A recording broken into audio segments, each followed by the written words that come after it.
Hey guys, tonight we're stepping back in time, not to some grand battlefield or ancient empire, but to the quiet, bustling factories of early 20th century America. Imagine, if you will, the soft glow emanating from hundreds of tiny dials, the almost ethereal light painting the faces of young women hunched over their workbenches. You can almost feel the fine brush in your hand, the way it tickles as you draw it between your lips, shaping it to a perfect point, ready to apply another dab of that magical, shimmering paint. This wasn't just paint, though. It was radium, the wonder element, the future, or so they thought. It was beautiful, it was modern, and for these women, it was a paycheck. You might even feel a slight tingle on your tongue, a phantom taste of something sweet and metallic, as you imagine this scene. But here's the kicker, folks. You probably won't survive this story in real life. The beauty, the glow, it was all a terrifying, silent killer. So, before you get comfortable, take a moment to like the video and subscribe, but only if you genuinely enjoy what I do here. And hey, let me know in the comments where you're tuning in from and what time it is for you right now. It's wild to think about us all connecting across different time zones, listening to the same story unfold. Now, dim the lights, maybe turn on a fan for that soft background hum, and let's ease into tonight's journey together. You're transported to the 1910s, a time of immense technological optimism and widespread naivete about the dangers lurking in scientific breakthroughs. Think about it. Electricity was still fairly new, cars were a luxury, and the idea of radioactivity was less a terrifying hazard and more a scientific marvel. People were putting radium in everything: toothpaste, cosmetics, even drinking water, believing it had miraculous healing properties. It was the original snake oil, but with a distinctly atomic twist. If you could bottle a unicorn's tears, radium would have been its glowing, more potent cousin. Amidst this cultural fascination, countless young women, mostly in their late teens and early 20s, flocked to factories across the United States, drawn by the promise of good wages and the rather glamorous work of painting watch dials. These weren't just any watches, they were luminous dials, designed to glow in the dark, a crucial feature for soldiers during World War I, who needed to tell time without revealing their position. Imagine the factory floors. A subtle, eerie luminescence filled the air, like a permanent twilight rave, only much less fun and significantly more deadly. You'd sit alongside dozens of other women, your hands steady, your eyes keen, applying minuscule strokes of this radiant paint. It was meticulous work, almost artistic, and the glow it emitted was mesmerizing. You felt a sense of pride, knowing your work was literally shedding light on the world, or at least on a soldier's wrist in the trenches. What many don't realize is that these were often some of the best-paying jobs available for women at the time. A dial painter could earn more than a typist or a factory line worker. This wasn't just pocket money. For many, it was a chance at independence, a way to support their families or save for their own futures. You'd feel a sense of empowerment, perhaps even a bit of youthful swagger, knowing you were doing something cutting-edge, contributing to the war effort, and making decent coin. Historians still argue whether the allure of the higher wages fully overshadowed the underlying, unacknowledged risks, or if the lack of information simply made any risk seem non-existent. You might even recall a story about ancient Egyptians using crocodile dung as sunscreen, a quirky tidbit showing how humanity has always embraced unconventional, sometimes ill-advised, solutions for perceived benefits. The difference here, of course, is that crocodile dung wasn't slowly dissolving your jawbone. You're sitting at your workbench, a small, vibrant pot of what looks like white or pale yellow paint beside you. The air in the room, despite the general buzz of conversation and the rhythmic ticking of unseen clocks, feels a little thick, a little bright. You pick up a delicate camel hair brush, finer than any makeup brush you've ever seen, and dip it into the glowing mixture. Your instructor, a no-nonsense woman who's been doing this for years, demonstrated it just yesterday. After picking up the paint, you bring the brush to your lips. You moisten it, then gently twirl it, shaping the bristles into a needle-fine point. It's called lip pointing, and everyone does it. It's the fastest, most efficient way to get that perfect tip, essential for painting the tiny, intricate numbers on the dials. You don't think anything of it. Why would you? No one told you it was dangerous. In fact, it was openly encouraged. Some of your co-workers even paint their teeth or fingernails with the luminous substance, just for fun, to watch them glow in the dark on the way home. Imagine the laughter, the playful shimmers as you walk out into the night, your smile literally radiating. It's a party trick, a conversation starter, a sign of your cool new job. You might even feel a slight tingle on your tongue, a sweet taste, almost like sugar, as you point the brush. That, my friend, is pure radium, entering your body, silently, insidiously. The paint, a mixture of radium and zinc sulfide, was truly remarkable. The radium made the zinc sulfide glow, a process called radiopainting. The luminescence was captivating, a genuine marvel of the age. And because it was so new, so scientific, there was an inherent trust. Who would imagine such a beautiful, groundbreaking substance could be so utterly devastating? It was like discovering that glitter, your childhood craft staple, was actually made of microscopic razor blades. You just wouldn't expect it. This practice of lip pointing wasn't unique to one factory. It was standard procedure across the industry. From New Jersey to Illinois, thousands of young women, eager for employment and good wages, unknowingly participated in their own slow, agonizing demise. The companies, like the United States Radium Corporation and Radium Dial Company, not only knew about the potential dangers of radioactive materials, they had internal studies and expert opinions warning them, but they actively misled their workers. They even provided their male chemists and supervisors with lead aprons and tongs for handling the radium, while telling the women it was perfectly safe, essentially harmless.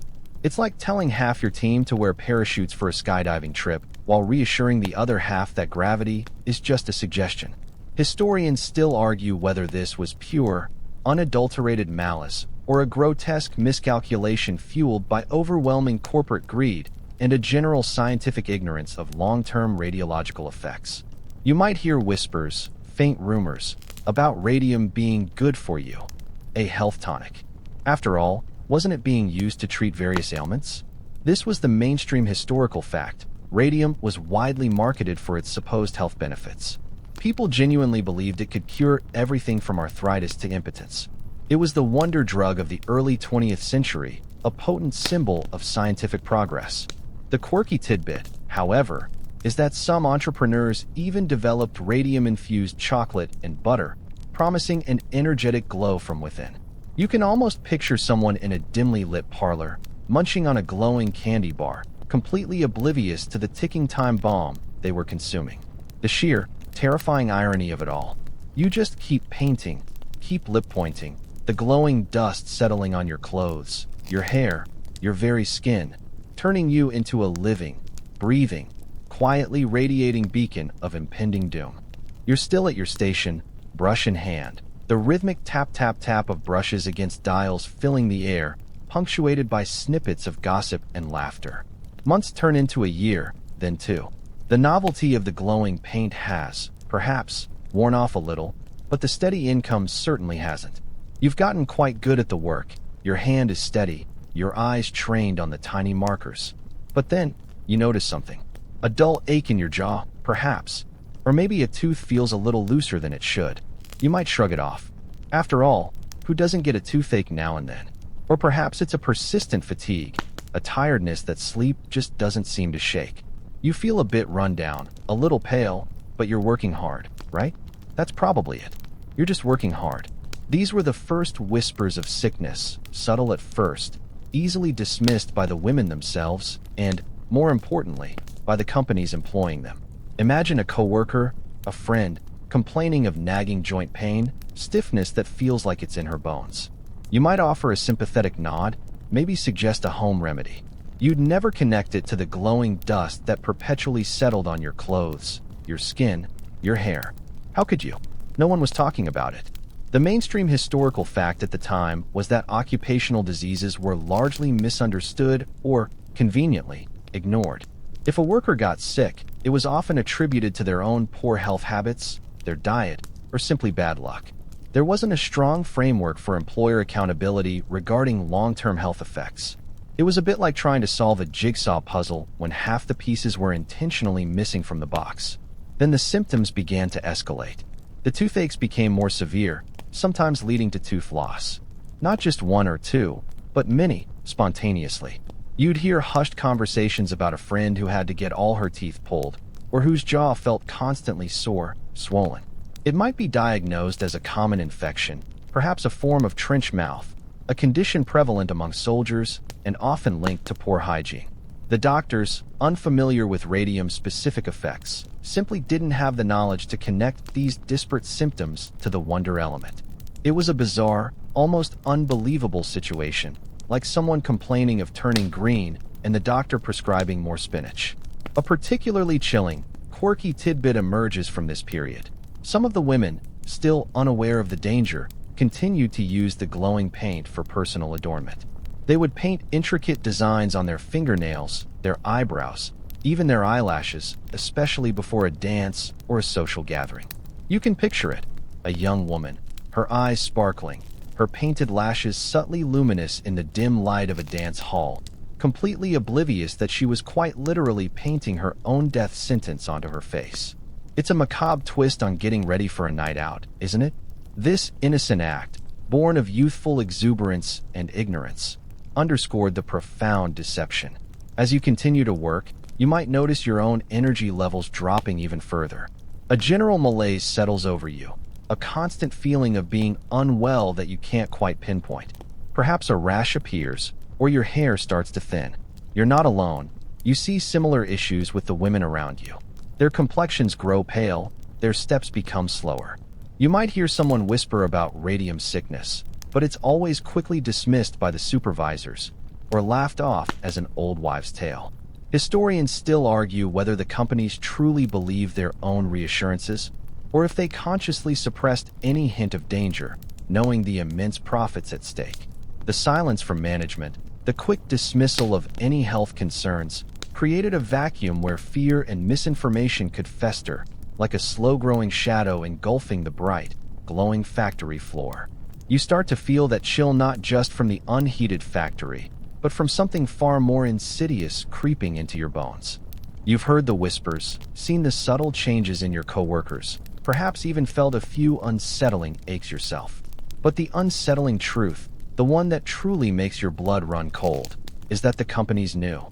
You witness, from your vantage point in the past, the deliberate ignorance and suppression of health concerns by the very people who signed your paychecks. They weren't just ignorant, they were actively misleading. Imagine, if you can, the executives in their well-appointed offices, far removed from the glowing factory floor, reading reports from their own scientists detailing the dangers of radium. It's like having a flashing neon sign that screams danger, and choosing instead to put up a sign that says free candy right next to it. The mainstream historical fact here is stark. As early as 1917, the dangers of radium ingestion were known within the scientific community, particularly concerning its effects on bone.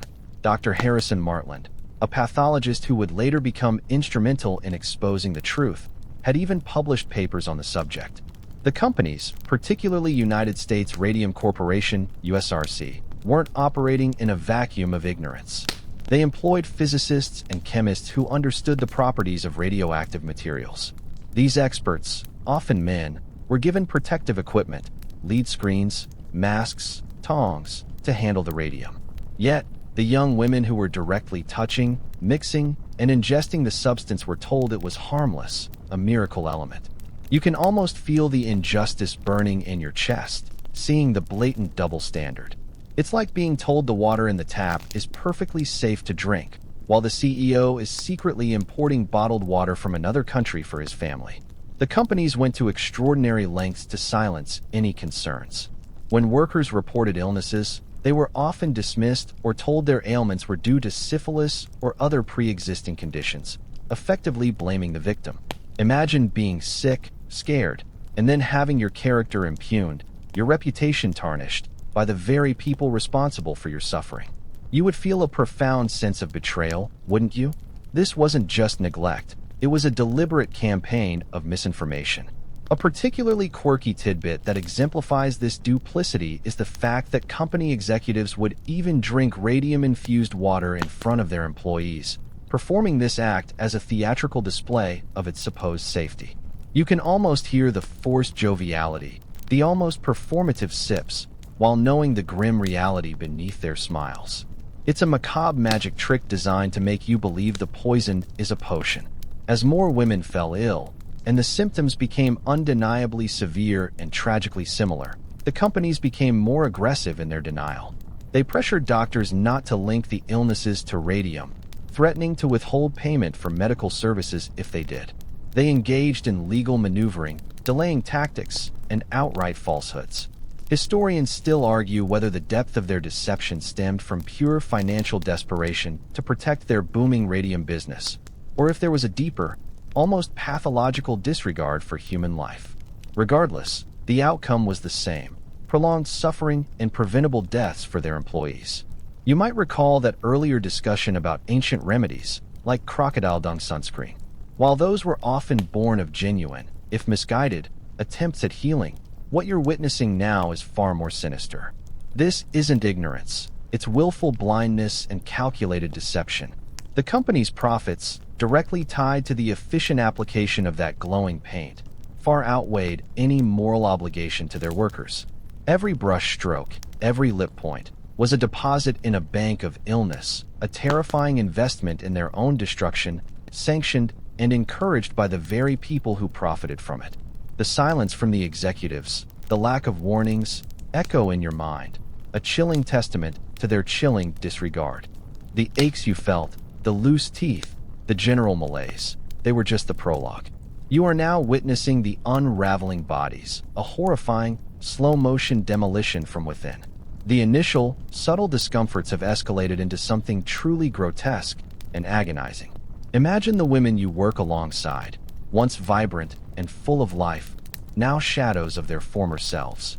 Their complexions, once perhaps a healthy glow from youth, are now a ghostly pallor, almost translucent. Their eyes, once bright, are sunken and haunted by a pain you can only begin to comprehend.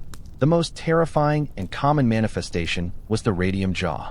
You'd see a coworker, perhaps someone you shared lunch with just months ago, whose jaw begins to swell, becoming incredibly painful. Then, inexplicably, teeth would fall out, not one or two, but entire sets. The gums would recede, then ulcerate, and finally, the jawbone itself would start to disintegrate. It wasn't an infection that could be treated with antibiotics. It was the bone literally dying and decaying, eaten away from the inside by the insidious radium. The mainstream historical fact is that radium, once ingested, behaves much like calcium, settling directly into the bones. But unlike calcium, it emits alpha particles, which relentlessly bombard the bone marrow and surrounding tissue, destroying cells and preventing new bone growth. It was like having a tiny, invisible, constantly exploding bomb inside your skeleton. You might hear a story about a young woman whose jaw became so necrotic, so utterly decayed, that it broke spontaneously while she was merely talking or laughing. You can almost feel the sickening crack, the unimaginable pain. The smell, too, would become unbearable, a putrid odor of decaying flesh and bone, a smell that haunted the factory floors and, later, the hospital wards. It's a smell that clings to your memory, even now, a grim reminder of the body's betrayal. It was a condition so bizarre, so unprecedented, that doctors initially struggled to even name it, let alone treat it. They called it everything from phosphorus poisoning, a common occupational hazard in other industries at the time, to syphilis, continuously blaming the victim rather than the cause. A particularly quirky tidbit emerged from the grim reality of radium jaw. In some cases, the necrosis was so severe that parts of the jawbone could literally be lifted out by the patient themselves or by a doctor with minimal effort. Imagine feeling something loose in your mouth, reaching in and pulling out a piece of your own jawbone, still glowing faintly in the dark. It's a scene ripped straight from a horror movie, except it was devastatingly real for these women. Historians still argue about the psychological toll this visible and visceral decay took on the women beyond the physical agony. How do you maintain your dignity, your sense of self, when your own body is literally falling apart before your eyes? The radium didn't just affect the jaw, it permeated the entire skeletal system. Bones in the spine, the pelvis, the femurs, all became brittle and riddled with holes, turning everyday movements into agonizing ordeals. Spontaneous fractures became common. A simple fall could shatter a leg, a cough could crack a rib. These women were becoming living skeletons, their bodies consumed by the very element that once promised to make them glow. The once glamorous glow on their faces became a symbol of their horrifying fate, a macabre inverse of the promised beauty. You see their decline, day by day, and you can't help but wonder if you're next, if that subtle ache in your bones is the first sign of your own internal unraveling. The horrifying truth of the unraveling bodies has settled in. You've seen the progression, felt the chilling dread. Now, you stand by as the increasingly desperate attempts of the sick women and their families unfold, a frantic, often futile, search for a medical explanation and a cure. Imagine the sheer terror. Your body is failing, your bones are dissolving, and no one, not your family doctor, not the company physician, seems to know why. It's like being trapped in a locked room where the walls are slowly closing in, and no one can hear your screams. The women, and the families of those who had already perished, began to connect the dots themselves, however dimly. Too many dial painters were getting sick with similar, inexplicable symptoms. They were young, previously healthy, and now they were wasting away. This was not a coincidence. This was a pattern. The mainstream historical fact is that in the absence of corporate responsibility, individual women and their families often became the first, unwitting epidemiologists. They would share stories, compare symptoms, and slowly, painstakingly, piece together the terrifying puzzle. It was a grassroots investigation born of sheer survival instinct, like a group of friends trying to figure out why everyone who ate the same dessert at a party suddenly had green spots. Their search for answers led them from local physicians, who often misdiagnosed them, to specialists who were equally baffled. Some doctors speculated it was a new form of anemia, others tuberculosis, and, as you heard earlier, many unfortunately attributed it to syphilis, carrying a deeply unfair social stigma. You can feel the frustration, the humiliation, as you present your agonizing symptoms only to be met with confusion, dismissals, or even accusations. It's a relentless cycle of hope and crushing disappointment, each dead and chipping away at your spirit. A particularly quirky tidbit from this period involves the strange phenomenon of the women's breath. Because radium was constantly emitting radiation within their bodies, some of the women's exhaled breath was actually radioactive. Imagine exhaling and, unknown to you, releasing tiny, invisible particles that could set off a Geiger counter. It's a haunting image, isn't it? A silent, invisible testament to the poison coursing through their veins. This wasn't something they could feel or see, but it was another insidious marker of how deeply the radium had integrated itself into their very being. Historians still argue about the precise moment when the medical community truly shifted from dismissing the women's claims to taking them seriously, but it was undoubtedly a slow, arduous process, hampered by corporate influence and a general lack of understanding about radiation. As their conditions worsened, many women sought increasingly desperate treatments. Some underwent painful, invasive surgeries to remove decaying bone. Others were subjected to experimental therapies, anything that promised a glimmer of hope. You'd try anything, wouldn't you, if your body was disintegrating before your eyes and death was looming? You recall the idea of crocodile dung sunscreen from earlier discussions. In a way, these desperate measures were a similar, if far more tragic, attempt to grasp at any perceived cure, no matter how unproven. The sad irony was that no medical intervention at the time could reverse the damage done by the internally deposited radium. The poison was literally in their bones, a permanent part of their skeletal structure, radiating relentlessly, minute by minute, hour by hour. Their desperate search for answers only intensified the tragic reality of their horrifying fate. You've witnessed the agonizing search for answers, the desperate pleas falling on deaf ears. Now, you observe the doctor's dilemma, caught between the baffling symptoms presented by the radium girls and the powerful influence of the companies that employed them. Imagine being a physician in the early 20th century.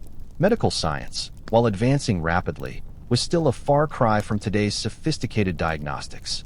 You encounter patients presenting with symptoms you've never seen before: spontaneous tooth loss, jaw necrosis, bone pain, and a general wasting away, especially in young women who work at the same dial painting factories.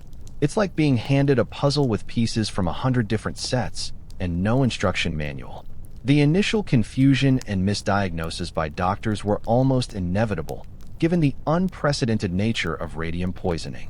The mainstream historical fact is that radiation sickness, particularly from ingested radioactive materials, was a relatively new field of study. Marie Curie had discovered radium only a few decades prior, and its long-term biological effects were largely unknown to the general medical community. Doctors were accustomed to treating infectious diseases, injuries, and common ailments, not the slow, internal disintegration caused by a seemingly miraculous element. They simply didn't have the diagnostic tools or the understanding to connect the dots. You might hear them attributing symptoms to everything from syphilis, a common scapegoat for unexplained ailments at the time, to poor nutrition, or even, bizarrely, to lead poisoning, which had some similar, but not identical, effects on bone. You see doctors, genuinely trying to help, prescribing a variety of ineffective treatments. Some suggested tooth extractions, which only exacerbated the problem by creating open wounds in already compromised bone, further accelerating the decay. Others prescribed iron tonics for anemia or painkillers for the excruciating bone pain. It was a tragic cycle of treating symptoms without understanding the root cause, like constantly patching a leaky roof while the foundation of the house is crumbling. You can feel the doctor's frustration, their growing unease as their usual remedies proved useless and their patients continued to decline. A particularly quirky tidbit that highlights the medical community's bewilderment is that some physicians, hearing of the women's glowing mouths and skin, actually dismissed these claims as hysterical delusions or fabrications. Imagine telling your doctor that your jaw glows in the dark, only to be met with a skeptical stare and a suggestion that you might be exaggerating or imagining things. It's a stark reminder of how scientific and medical understanding evolves, often painfully slowly, especially when new, unexplainable phenomena emerge. Historians still argue about the extent to which the medical establishment's initial reluctance to accept the women's claims was due to genuine ignorance versus a subconscious bias against working-class women, or even direct pressure from the powerful radium companies. However, as more cases emerged and the pattern became undeniable, a few courageous doctors began to suspect something far more sinister than common ailments. They started to collaborate, to share their observations, and to look beyond the immediate symptoms. You can almost feel the shift in the air, a slow dawning of realization as the pieces of the puzzle, once scattered and seemingly unrelated, begin to fit together into a terrifying picture.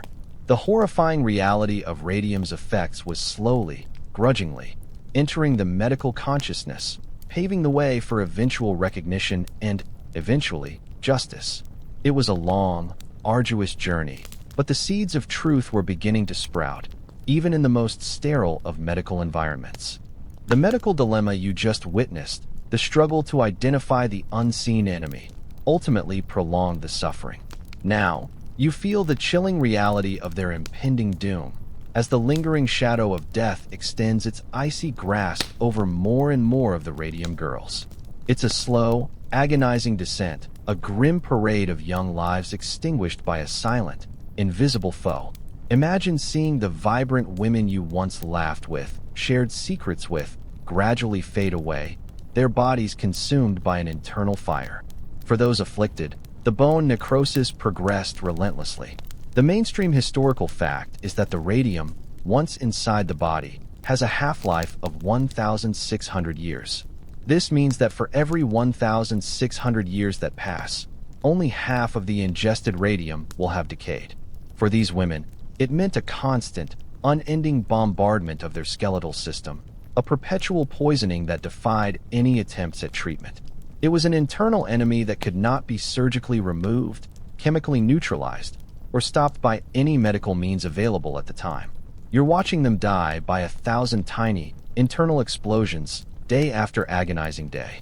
The pain, too, became unimaginable. While the early aches were dismissed, the later stages involved excruciating bone pain, spontaneous fractures, and deep, festering infections in the disintegrating jawbones. Sleep offered little reprieve, and even the strongest painkillers could barely touch the profound agony. You can almost hear their cries, hushed by the decorum of the era, but no less piercing. It's a pain that transcends mere physical sensation, a deep, pervasive suffering that gnaws at the very soul. A particularly quirky tidbit that underscores the grim reality of their fate is the phenomenon of radium burns. While not as common as the internal bone damage, some women developed persistent, non-healing sores on their hands or faces where the radium paint had repeatedly come into contact with their skin. These weren't typical burns. They were slow, relentless tissue destruction, often leading to disfigurement and further infection. Imagine a wound that just won't heal, slowly eating away at your flesh, a visible mark of the invisible killer within. Historians still argue about the precise number of women who suffered from these external burns compared to the widespread internal damage, but it serves as another horrifying testament to radium's destructive power. As death became an undeniable certainty for many, the psychological toll must have been immense. These were young women, many with dreams of marriage, families, and long, fulfilling lives. Instead, they faced a slow, painful demise, often isolated in their suffering, misunderstood by doctors, and betrayed by their employers. You feel the profound injustice of it all, the extinguishing of promising futures by corporate greed and scientific ignorance. The silence from the factories, the continued production of those glowing dials, while their employees withered and died, casts a dark and permanent shadow over this period of industrial progress. The air itself feels heavy with the specter of impending loss, a mournful hum that underscores the final, horrifying chapter for many of the Radium girls. The shadow of death has stretched long and cold over the factory floors, claiming far too many.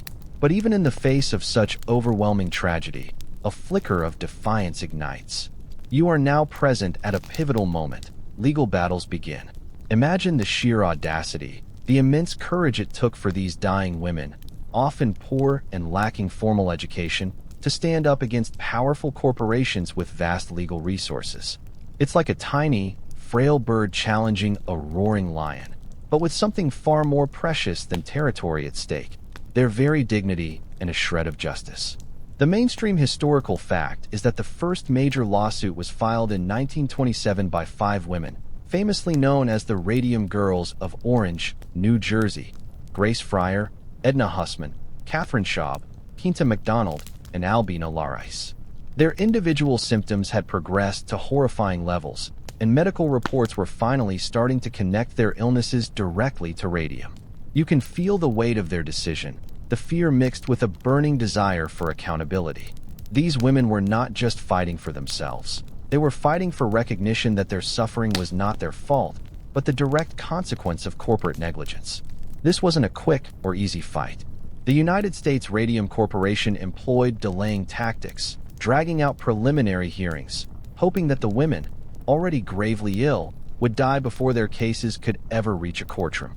It was a cynical, horrific strategy, exploiting their victims' rapidly declining health. You can almost hear the ticking clock, not just on their lives, but on their slim chance for justice. The legal system, slow and cumbersome, felt like another instrument of their torment. A particularly quirky tidbit emerged during this legal struggle. One of the initial challenges for the women's legal team was proving that the radium was actually inside their bones, not just on their skin or clothes. Dr. Frederick Hoffman, a statistician hired by the companies, even argued that the women's illnesses were not due to radium. However, Dr. Martland, the pathologist you heard about earlier, conducted autopsies on some of the deceased dial painters and found significant amounts of radium in their bones, which glowed eerily in the dark. Imagine the chilling sight of bones radiating light even after death, a ghostly testament to their internal poison. This irrefutable evidence became a crucial turning point, scientifically confirming what the women had known in their gut all along. Historians still argue whether the initial resistance from the scientific community was primarily due to a genuine lack of understanding or influenced by the powerful financial incentives and pressure from the radium industry. The women found an unlikely champion in Raymond Berry, a young, tenacious lawyer. He understood the profound injustice of their situation. The public, too, began to pay attention. Newspapers, though initially slow to cover the story, started to publish sensational accounts of the dying girls and their fight against the powerful Radium Trust. You can feel the shift in public sentiment, a growing outrage that fueled the legal battle, turning it from a private struggle into a national scandal. This collective gaze, however, also meant their suffering was put on public display, a painful sacrifice for the sake of justice. Their bravery in facing both their agonizing illnesses and a hostile legal system laid the groundwork for significant changes in worker safety laws, echoing far beyond the factory walls. The legal battles, once a distant hope, are now fully engaged. You sense the growing momentum, the shift from quiet suffering to public outcry. This section is all about public outcry and scientific scrutiny, as the tragedy of the Radium girls finally pierced the national consciousness, forcing a reluctant scientific community to face uncomfortable truths. Imagine the headlines, the sensational stories in newspapers, finally shining a harsh, unforgiving light on the dark secret of the glowing watches. It's like a slowly building storm, gathering strength until it bursts, exposing everything. The mainstream historical fact is that the case of the Radium girls, particularly the New Jersey Five, garnered significant media attention in the late 1920s. Reporters, once dismissed or misled, now flocked to the stories of these young, dying women. Their poignant testimonies, delivered often from their sickbeds, shocked the nation.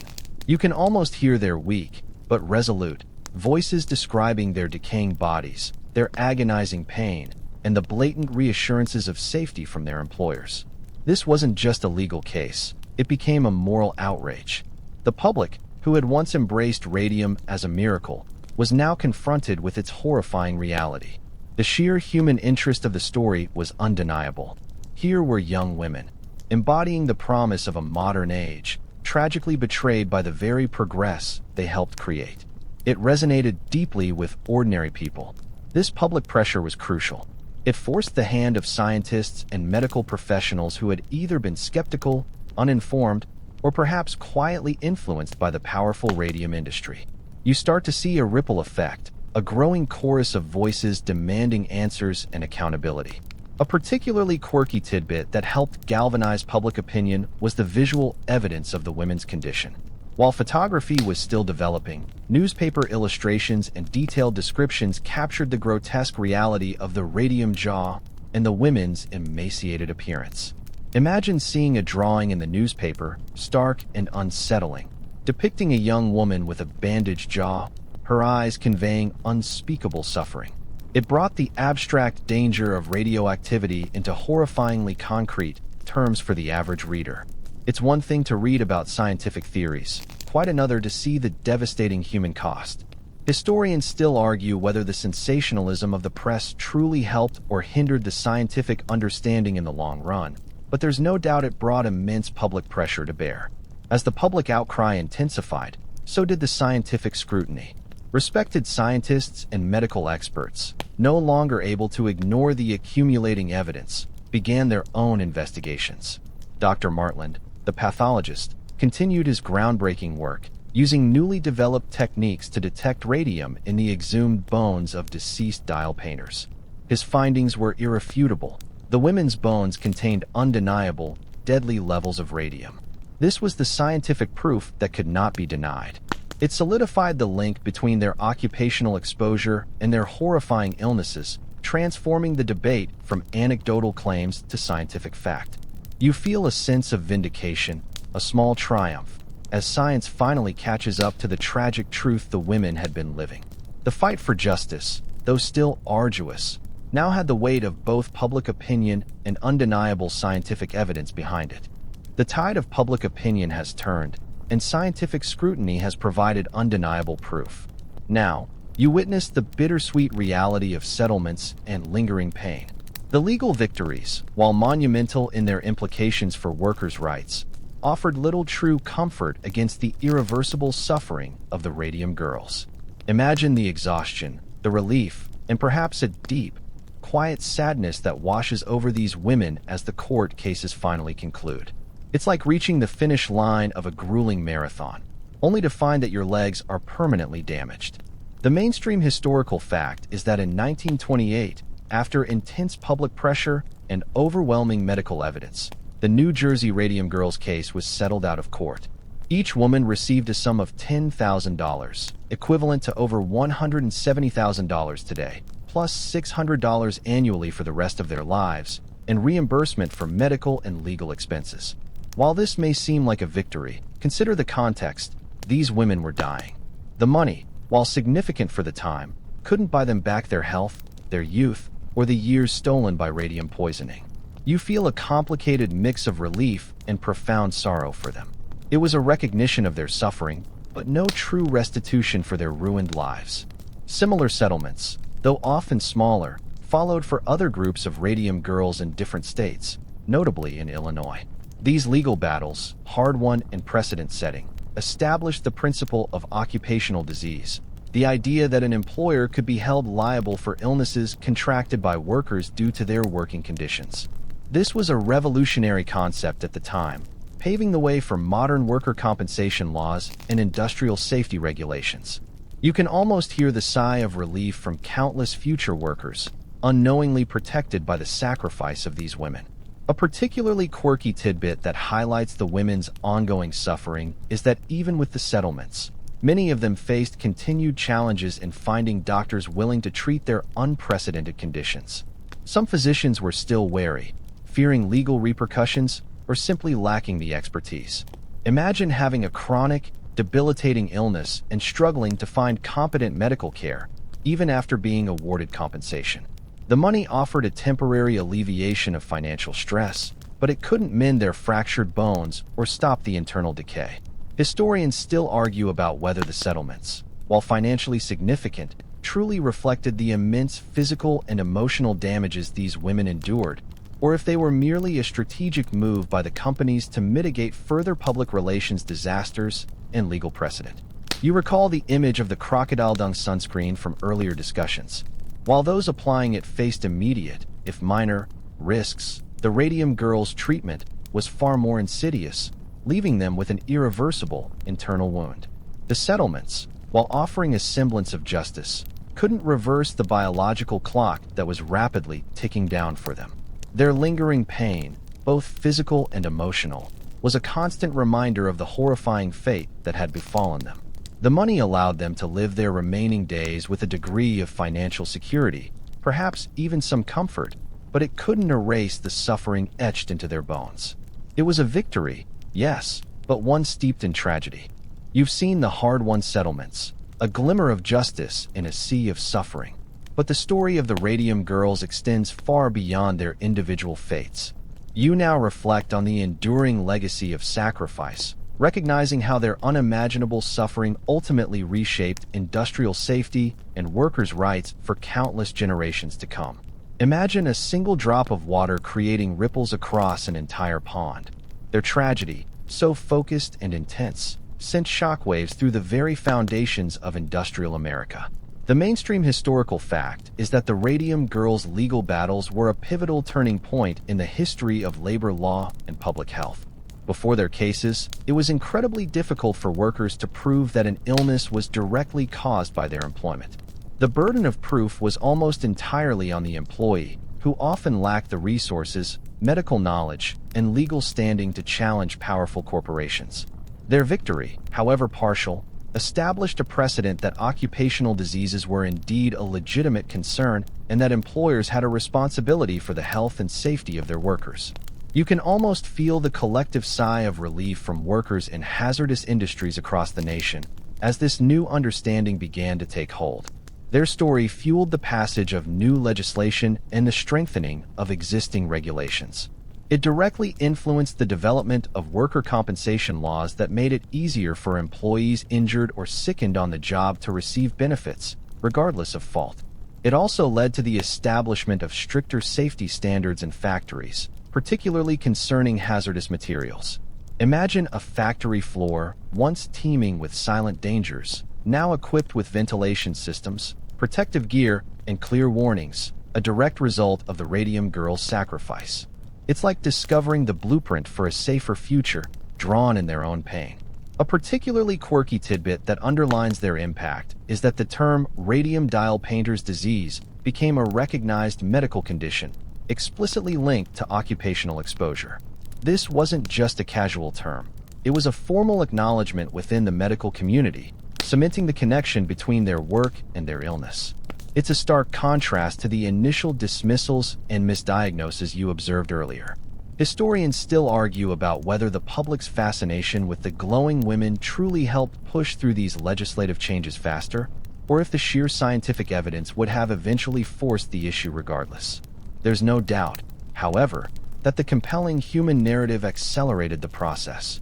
The legacy of the Radium Girls isn't just about loss, it's about awareness.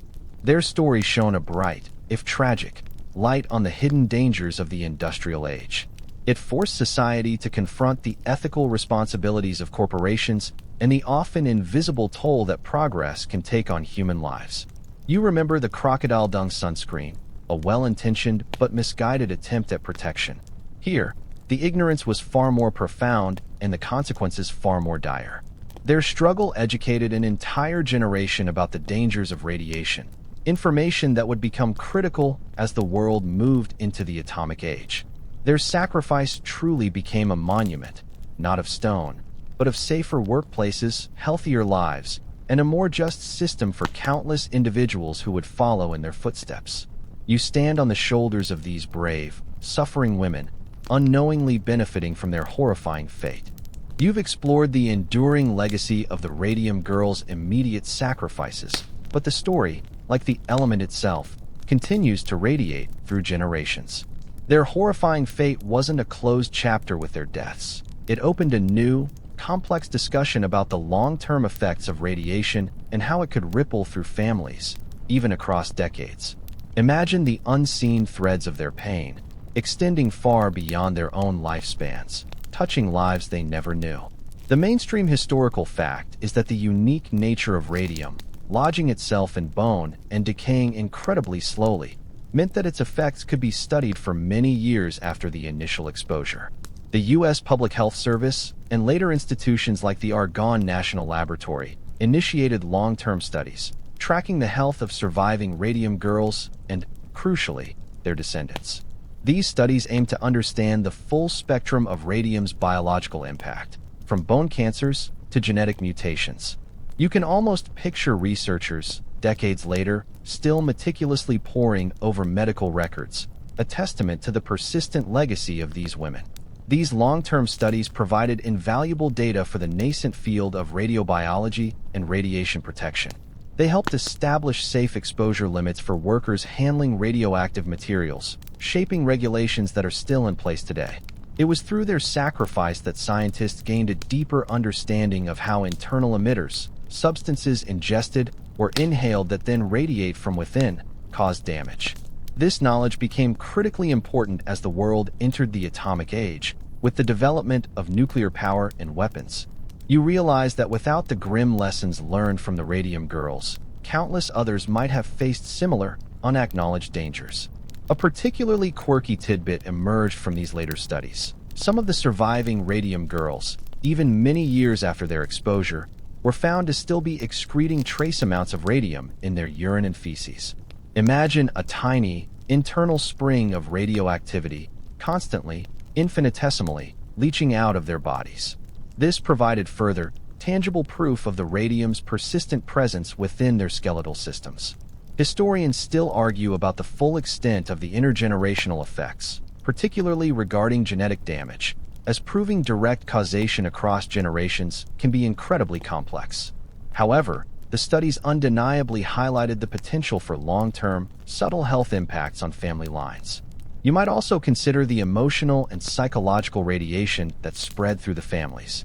The children of the Radium Girls grew up witnessing their mother's agonizing decline.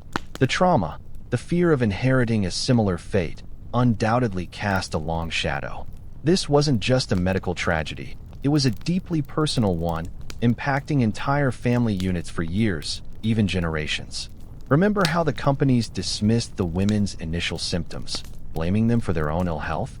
The extended studies finally provided definitive proof, not just for the women themselves, but for their families who had endured the public skepticism and the private suffering. The story of the Radium Girls, therefore, becomes a continuous, living narrative, with its effects radiating out through time, a chilling reminder of the long reach of invisible dangers. You've felt the long reach of the Radium Girls story, radiating through generations and scientific understanding. Now, you stand before a monument to their plight, recognizing how their memory is preserved in physical sites and ongoing efforts, ensuring their story is never forgotten and continues to serve as a stark warning. Imagine structures and spaces, sometimes humble, sometimes grand, dedicated to remembering those who suffered, a physical testament to a horrifying fate that must never be repeated. The mainstream historical fact is that memorials and educational efforts exist in various forms to commemorate the Radium Girls. In Orange, New Jersey, where many of the initial cases emerged, there are plaques and historical markers, quietly telling passersby about the women who worked there and the tragedy that unfolded. Their grave sites, scattered across cemeteries, serve as poignant, individual monuments to lives cut tragically short. You can almost feel the quiet solemnity of these places, a sense of respect for the immense suffering endured. Beyond physical markers, their story lives on in museums, documentaries, books, and educational programs. The New Jersey Historical Society, for instance, has preserved documents and artifacts related to the cases, ensuring future generations can learn directly from the primary sources. Museums dedicated to labor history and industrial safety often feature exhibits on the Radium Girls, highlighting their role in shaping modern worker protections. It's like a collective promise, etched into the public consciousness, that their sacrifice was not in vain. A particularly quirky tidbit is that even today, the graves of some of the Radium Girls who were buried shortly after their deaths are still mildly radioactive. Imagine visiting a quiet cemetery and knowing that the very ground beneath your feet holds a faint, persistent glow, a silent testament to the radium still embedded within their skeletal remains. It's a chilling, almost supernatural reminder of the lasting power of the element that consumed them. Historians still argue about the ethical implications of these radioactive remains and the long-term management of sites where radium contamination occurred, highlighting the enduring challenges posed by radioactive materials. The continuous recounting of their story, whether in history classes or online videos like this one, also serves as a living monument. Each time their tale is told, the Radium Girls are remembered not just as victims, but as pioneers who, through their immense suffering, forced society to confront uncomfortable truths about industrial responsibility and human cost. You remember the earlier discussion about crocodile dung sunscreen.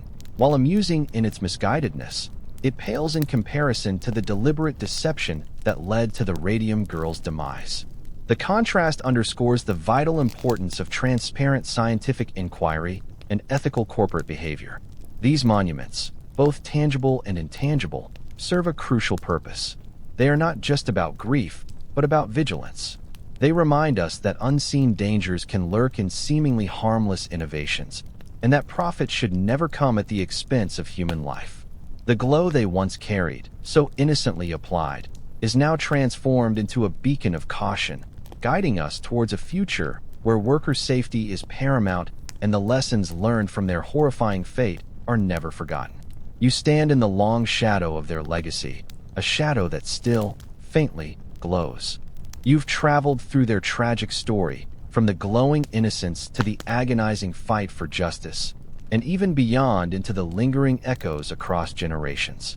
Now, we arrive at lessons learned, futures saved, contemplating how the profound tragedy of the Radium Girls continues to protect workers from unseen industrial dangers today. Imagine a safer world, built brick by painful brick, on the foundation of their suffering. A world where industries are held to higher standards, and individual lives are valued over corporate profits. The mainstream historical fact is that the Radium Girls' story directly led to significant, lasting changes in industrial safety regulations and occupational health standards worldwide. Their cases were a catalyst for the establishment of organizations like the Occupational Safety and Health Administration, OSHA, in the United States, and similar bodies internationally. These agencies are now responsible for setting and enforcing workplace safety rules, conducting inspections, and investigating workplace hazards. You can almost see an invisible shield, forged from their pain, protecting countless workers in hazardous industries right now. Every time a factory worker wears a respirator or handles chemicals with proper ventilation, or receive safety training. They are, in a very real sense, benefiting from the horrifying fate of the Radium girls. Beyond specific regulations, their story fundamentally shifted the burden of proof in occupational disease cases. Before them, a worker had to prove that their illness was caused by their job. After them, the onus began to shift to employers to prove that their workplaces were safe. This was a monumental change, placing responsibility where it belonged. It's like changing the rules of a game where one team always started with a huge disadvantage. A particularly quirky tidbit that underscores the depth of the lessons learned is the development of a scientific field dedicated entirely to radiation dosimetry and health physics, the study of how radiation interacts with living tissue and how to protect against it. The data collected from the Radium girls, both living and deceased, became invaluable in setting radiation exposure limits that remain largely in place today. Imagine their bodies, in a grim but vital way, becoming involuntary scientific instruments, providing the very data needed to protect others. Historians still argue whether these lessons would have been learned as quickly or effectively without the visceral human tragedy of the Radium girl story pushing the scientific and regulatory communities forward. You recall the initial blind optimism surrounding radium, the idea that it was a miracle cure, even for those applying it. This naive belief, coupled with corporate greed, created a perfect storm of disaster. The lessons learned are clear. Scientific advancements must always be accompanied by rigorous safety testing and ethical considerations. The pursuit of profit should never override the fundamental right of workers to a safe and healthy environment. You feel a deep sense of gratitude, perhaps tinged with sadness, for the women who paid the ultimate price for these crucial insights. The story of the Radium girls stands as a timeless cautionary tale. It reminds us that progress, however brilliant, can hide profound dangers, and that eternal vigilance is required to protect those who labor in the face of the unknown. Their silent screams, once unheard, now echo as a powerful testament to the importance of transparency, accountability, and the invaluable worth of every human life. Their horrifying fate, ultimately, saved countless futures,